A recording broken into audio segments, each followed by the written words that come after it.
कृष्ण भगवान की जय। श्री हनुमान जी महाराज की जय। एक भजन, इसके बाद कथा। जय जय श्री सीताराम। श्री हनुमान जी महाराज की जय।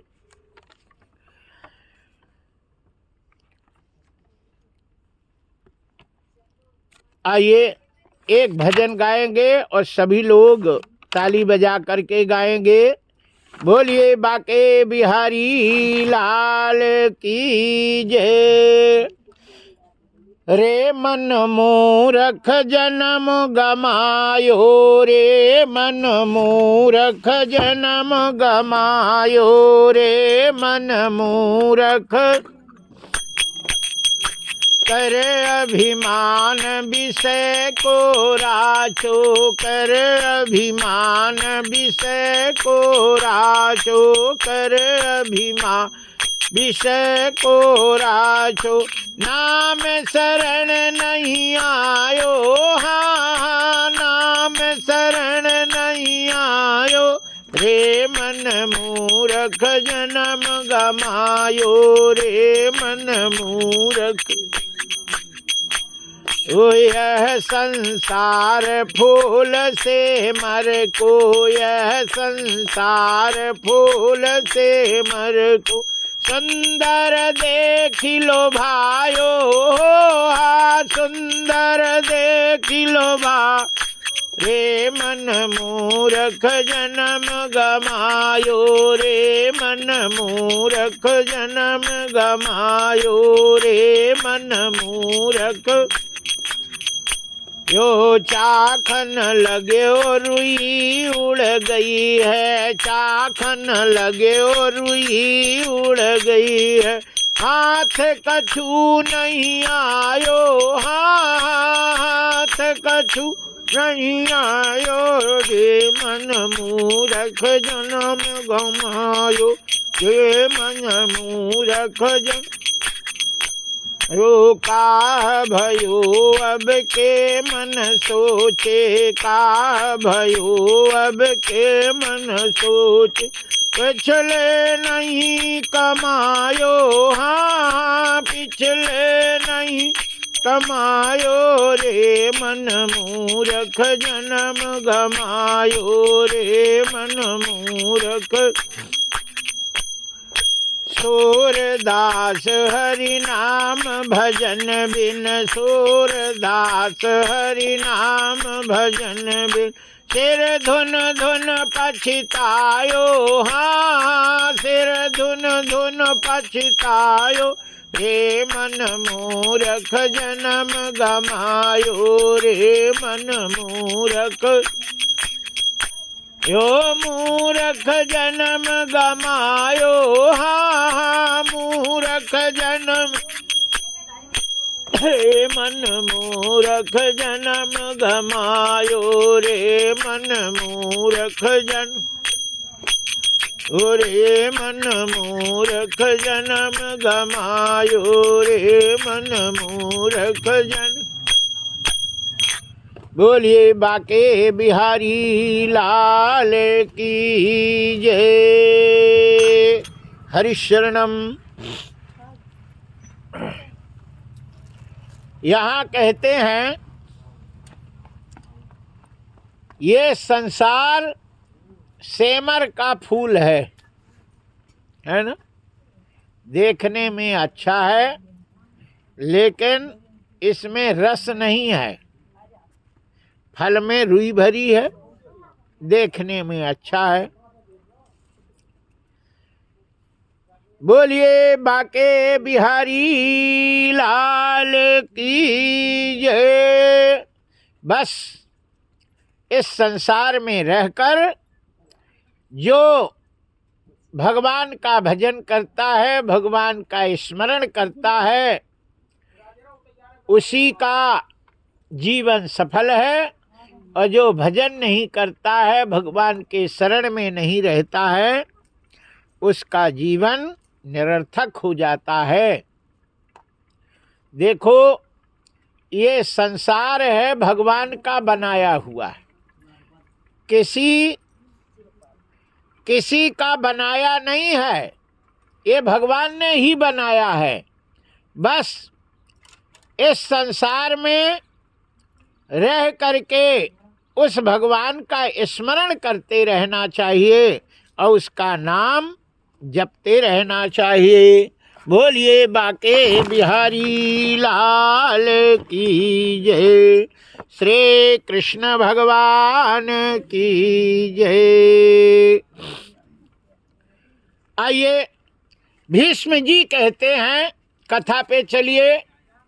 भीष्म जी कहते हैं कि वस्त्र के बाद भोजन,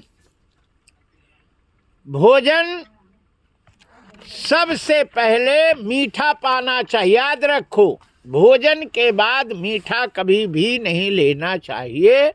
भोजन के बाद जो मीठा लेता है वो जहर खाता है, चाहे गुड़ हो चाहे कछू हो। भोजन के बाद पानी और मीठा जहर होता है। पीछे भोजन के बाद में मीठा कभी नहीं लेना चाहिए। भोजन के पहले मीठा लेना चाहिए। पहले मीठा पालो, इसके बाद खारा चीज पानी चाहिए और फिर अंत में कसैल कड़वी चीज पाना चाहिए। रात्रि के समय खट्टी चीज कभी नहीं पानी चाहिए।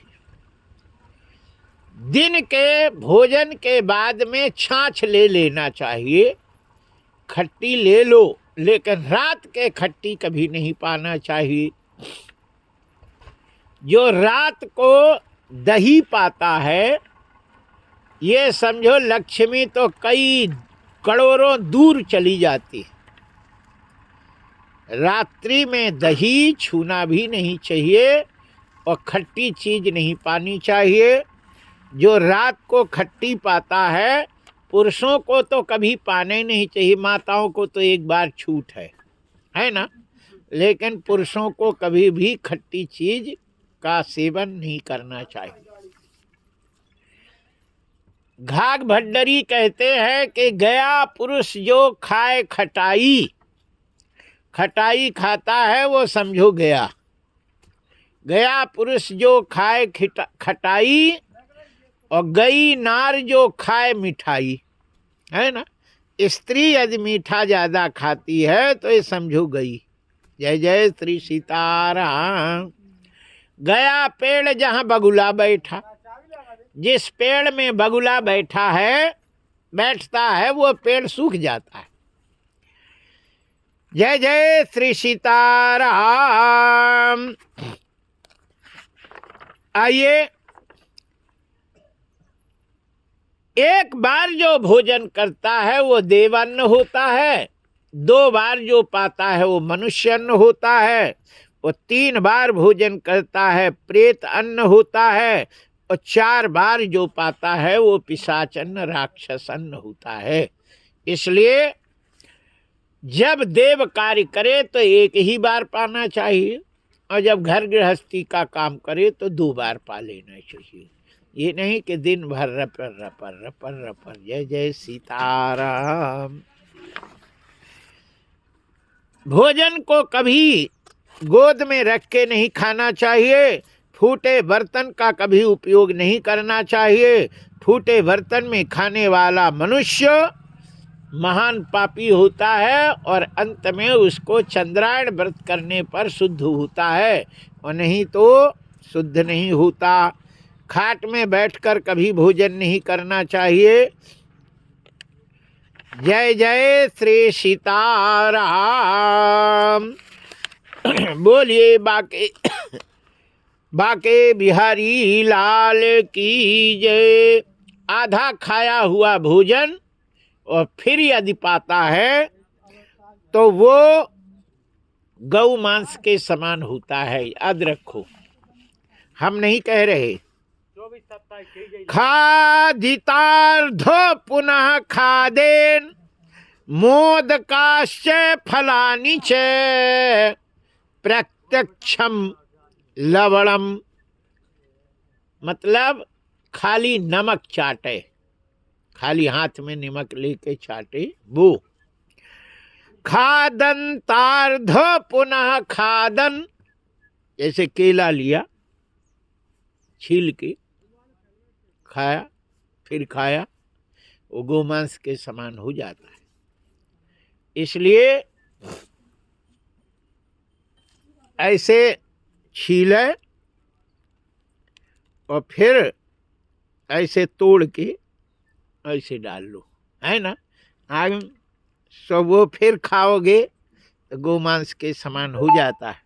इसलिए शास्त्र का नियम है कि फल है, मूली है, ककड़ी है, उसको इतने पीस बनाओ कि एक बार में चला जाए, है ना। लड्डू है, अब लड्डू का हम फिर और दही बड़ा ऐसे सावत उठाए दांत से काटे धरे, तब वो पुनः जो खाता है वो गोमांस के समान होता है। ये लिखा है तो हम बता रहे, ठीक है ना। बाकी तुम्हें जैसे पाना है वैसे पाओ। कहते हैं कि खादितार्ध पुनः खादेन मोदकश्च फलानि च प्रत्यक्षम लवणम चैमा गोमांसीति अगद्यते। वो गोमांस के समान होता है, उसकी बुद्धि खराब हो जाती है। भीष्म पितामह कहते हैं कि इसलिए सदैव एक हाथ से ही भोजन करना चाहिए, दो हाथ से नहीं करना चाहिए। उसी हाथ से रोटी तोड़ो, उसी हाथ से पाओ, और यदि दूसरा हाथ से करते हो तो फिर मुंह नहीं लगे उसमें। पानी भी पीना है तो ऊपर से पी सकते हो, लेकिन दाहिने हाथ से ही भोजन करना चाहिए। भोजन करके जिस अन्न को छोड़ दे उसे फिर ग्रहण नहीं करना चाहिए, अर्थात छोड़े हुए भोजन को फिर कभी नहीं खाना चाहिए। भोजन करते समय मौन रहना चाहिए, यदि बोल देता है तो भोजन अपवित्र हो जाता है। बोलिए बाके बिहारी लाल की जय। भोजन के अंत में दही कभी नहीं पाना चाहिए। आइए, यहाँ भीष्म पितामह कहते हैं, अन्न जिसका जैसा अन्न होता है उसे वैसा ही भोगना पड़ता है। इसलिए मनुष्य का सारा पाप उसके अन्न में स्थित होता है। कल भी हमने बताए थे, दुष्कृतम ही मनुष्याणाम मदन्नेमपि तिष्ठति यो यस्यान्य समस्यानि सस्तानान्यासि किल्बिषः। दुष्कृतम ही मनुष्य सर्वाण्ये व्यवस्थितम यो यस्यान्ये समस्यानि सा तस्यान्यासि किल्बिषम्। मनुष्य का सारा पाप उसके अन्न में स्थित होता है, अतः जो जिसका अन्न खाता है उसका पाप भोजन करता है। जैसे इसलिए श्री भीष्म कहते हैं, बेटा अन्न पाने के लिए 100 बार विचार करना चाहिए कि हम किसका अन्न पाते हैं। हमारे देसी कहावत भी है कि जैसा खाए अन्न वैसा रहे मन, और जैसे पिए पानी वैसे बावले बानी, कि नहीं। जैसा अन्न वैसा मन। बोलिए बाके बिहारी लाल की जय। कहते हैं कि जो, अब आगे नहीं कहेंगे। बोलिए बाके बिहारी लाल की जय। श्री हनुमान जी महाराज की जय। एक बात आप लोगों के उपयोग की है जिसे बताई देते हैं। लड़की का अन्न कभी नहीं खाना चाहिए, है ना। लड़की का अन्न भी नहीं खाना चाहिए। कब तक? कब तक नहीं खाना चाहिए? स्वासुतान्ना चयो भुक्ते, स्वयं लड़की के का अन्न सभुक्ते पृथ्वी मलम स्वासुता अप्रजातन्य तग्रहम नरकम व्रजेत। जब तक लड़की के संतान नहीं होती है तब तक उसके घर का अन्न नहीं पाना चाहिए, और जब लड़की के संतान हो जाए तब उस लड़की के घर में खूब रहो और कहो बना बिटिया बढ़िया रसगुल्ला और कढ़ी और छानो, जय जय श्री सीता। नहीं, लिखा है यदि लड़की के लड़का हो जाए, नाती हो जाए, फिर उसके यहाँ जाए और अन्न नहीं पावे तो बहुत बड़ा पाप लगता है, दोष लगता है ना। क्योंकि वो पूरा नाती हो जाता है, लड़का हो जाता है, नाती हो गया, फिर वो लड़की नहीं रहती, नाती रहता है, उसका अन्न पाने में दोष नहीं रहता है। जय जय, हम नहीं कह रहे, इसमें लिखा है। जय जय श्री सीताराम।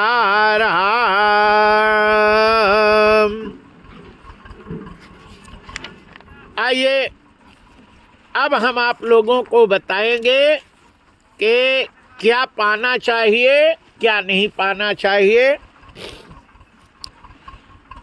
भीष्म जी कहते हैं कि शरीर को स्वस्थ रहना है और अच्छा जीवन व्यतीत करना है तो संभल के चलना चाहिए, है ना। कांटा हो तो पैर नहीं रखो, है ना। पैर रखो तो भैया जूता उता पहन लो, भाला में नहीं धर दो कि गड़ जावे सो जय जय सीताराम, है ना। कम से कम देख के चलना चाहिए। इसी प्रकार हमें भोजन भी देखकर करना चाहिए। तो कहते हैं कि प्रतिपदा को कदुआ कभी नहीं पाना चाहिए। स्त्रियों को कदुआ काटना नहीं चाहिए और कदुआ फोड़ना भी नहीं चाहिए।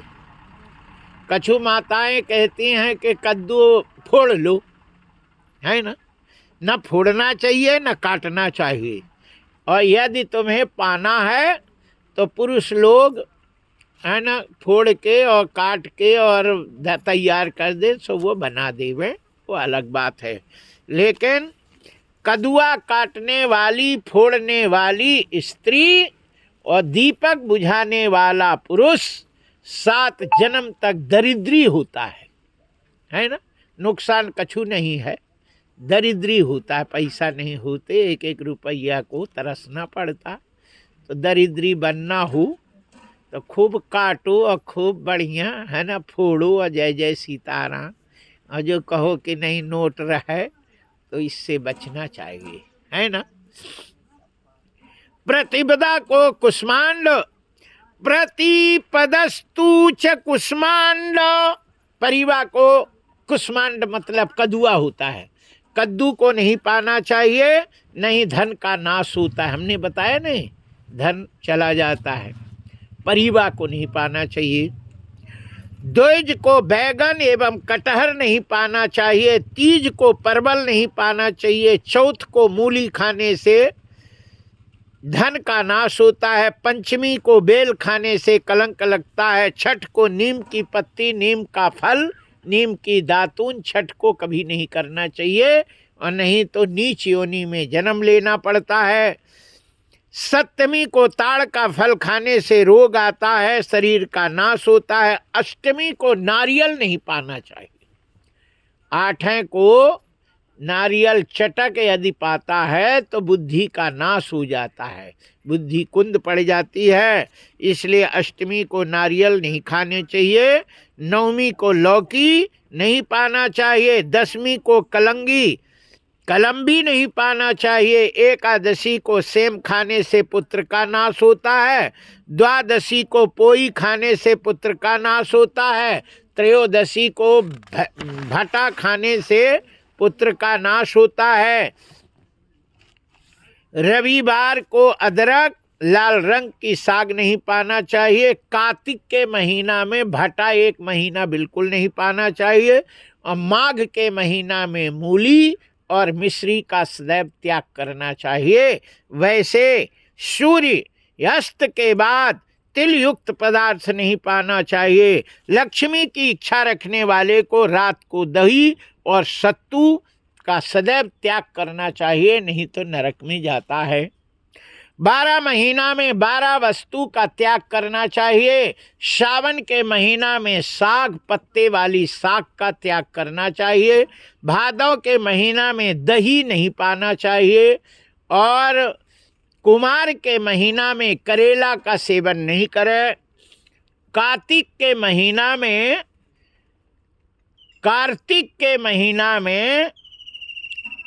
क्या नहीं पाना चाहिए? मही। कार्तिक के भादव में दही और कार्तिक में मही। कार्तिक के महीना में मही का सेवन नहीं करना चाहिए। अगहन में जीरा नहीं पाना चाहिए। पूस में धना नहीं पाना चाहिए। माघ में मिश्री नहीं पानी चाहिए, मूली नहीं पाना चाहिए। और फागुन में चना नहीं पाना चाहिए। चैत में गुड़ नहीं पाना चाहिए। और बैसाख में तेल नहीं पाना चाहिए। और आषाढ़ में रास्ता नहीं जेठ में रास्ता नहीं चलना चाहिए। और आषाढ़ में बेल नहीं खाना चाहिए। ये 12 महीना में 12 वस्तु का जो त्याग करेगा वो सदैव स्वस्थ रहेगा, डॉक्टर के पास नहीं जाएगा, है ना, डॉक्टर के पास नहीं जाएगा। अच्छा, 12 महीना में 12 वस्तु का 1 महीना सेवन करना चाहिए। वो कौन कौन सी वस्तु है? सावन में हर्रे पाना चाहिए। छोटी हर्रे नित्य पावे तो वो स्वस्थ रहता है। भादव में तीत पाना चाहिए। और कुंवार में गुड़ पाना चाहिए। कुंवार मास में गुड़ पाना चाहिए। अगहन में, कार्तिक में मूली पाना चाहिए। अगहन में तेल पाना चाहिए। और पूस में दूध पीना चाहिए। और माघ में घी खिचड़ी खूब खाना चाहिए। और फागुन में प्रातः काल उठ के नहाना चाहिए, है ना। आप 4 बजे नहा ले, 12 महीना उसको स्वस्थ रहता है। और चैत के महीना में खूब चना चावे। फागुन में चना ना चावे, लेकिन चैत में चना का प्रयोग करना चाहिए। बैसाख के महीना में बेल तोड़ के और शिकंजी बनावे, खूब डट के पिए, है ना। शरीर बिल्कुल, साल भर तुम्हें कुछ नहीं होगा। तो बैसाख मास में बेल पाना चाहिए। और जेठ में शयन करना चाहिए, सोना चाहिए।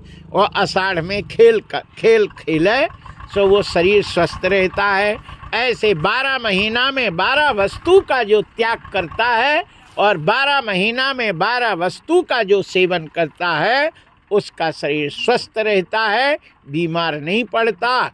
और विपरीत काम करोगे तो फिर डॉक्टर साहब से संपर्क करना पड़ता है। जय जय श्री सीताराम। आइए, यहाँ भीष्म जी कहते हैं, दान धर्मान राज धर्मान मोक्ष धर्मान विभागश स्त्री धर्मान भवद्धनवान समासाग्य सयोगिता। बोलिए बाके बिहारी लाल की जय। अब बैठने की विधि सुन लो। कभी भी ऐसे नहीं बैठना चाहिए, ऐसे, है ना। हाँ, अब घुटना पिराए चाहे कछू पिराए, नहीं तुम तो सही बैठते हो, नहीं पैर फैला लो, लेकिन ऐसे नहीं बैठो जैसे वो दादा बैठे पीछे। ये जब तक जितनी देर बैठता है उससे 1000 गुना उसको चिंता, कष्ट और परेशानी रहती है। इसलिए सदैव सुखासन में पलथी मार के बैठो। हाथ को कभी पीठ के तरफ मोड़ के नहीं करना चाहिए और हाथ को पैर में रख करके कभी नहीं बैठना चाहिए और दोनों हाथ से सिर नहीं खुजाना चाहिए। अंग से बाजा कभी नहीं बजाना चाहिए, अंगों से बाजा भी नहीं बजाना, मुंह से भी बाजा नहीं बजाना चाहिए। अंगों को कभी कपाना नहीं चाहिए और बैठ के पैर को हिलाना भी नहीं चाहिए। दांत से दांत को कभी रगड़ना नहीं चाहिए, कटर कटर नहीं करना चाहिए। ऐसा करने वाला घर गृहस्थी को बर्बाद कर देता है, दुख को लाता है। सुख की चैन चली जाती है, दुख की चैन जुड़ जाती है ना। चैन जानते हो, एक सुख के बाद दूसरा सुख आता है और जब दुख की चैन जुड़ती है तो एक दुख जाता है तो दूसरा दुख आ जाता है, दूसरा जाता तो तीसरा। जिंदगी भर दुख ही दुख में जीवन व्यतीत करना पड़ता है। इसलिए सुख की बंसी बजाना है, सुख की चैन में रहना है। तो जो भागवत में लिखा है अक्षरशः उसका पालन जबरदस्ती करनी चाहिए।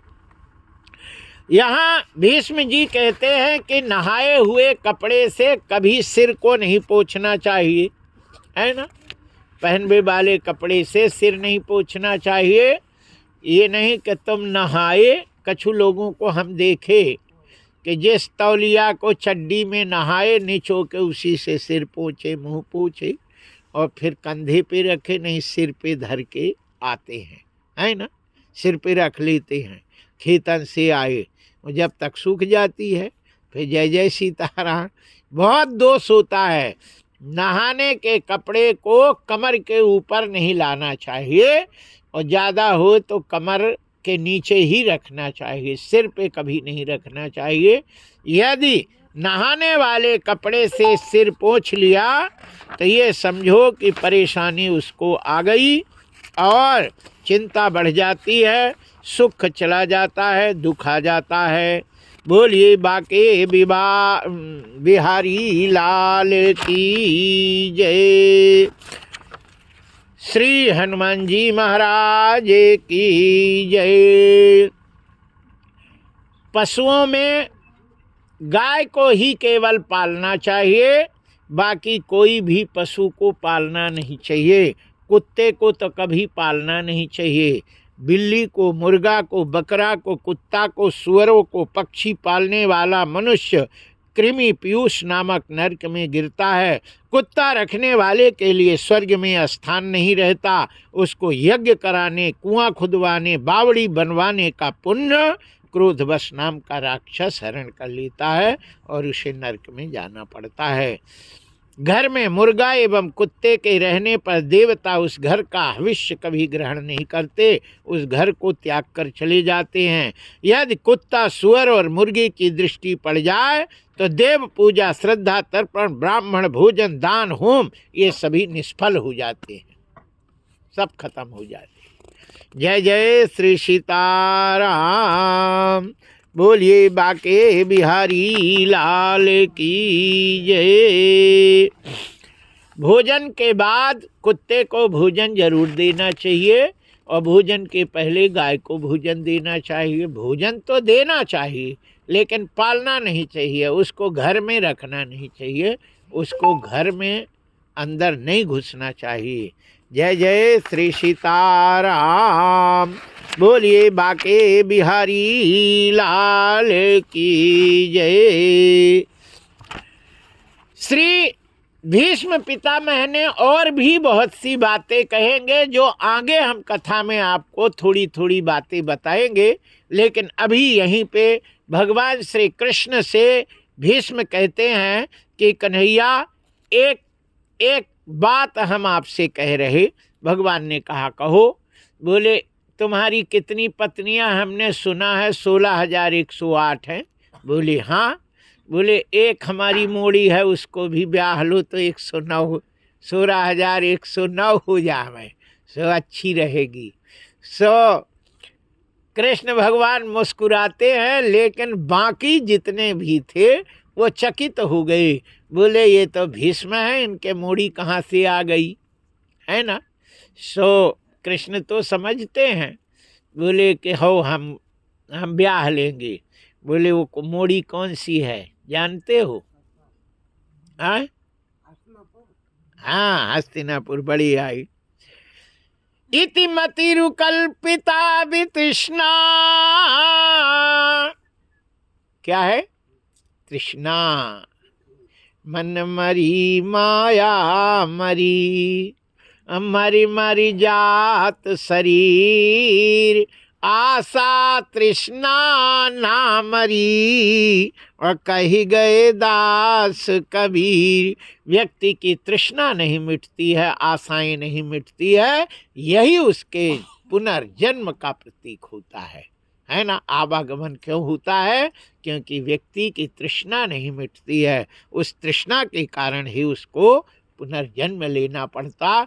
भीष्म कहते हैं ये इति मतिरु कल्पिता वितृष्णा, ये तृष्णा रूपी कन्या आप यदि ले लें तो हम सुख से अपना प्राण दे सकते हैं। जय जय श्री सीताराम।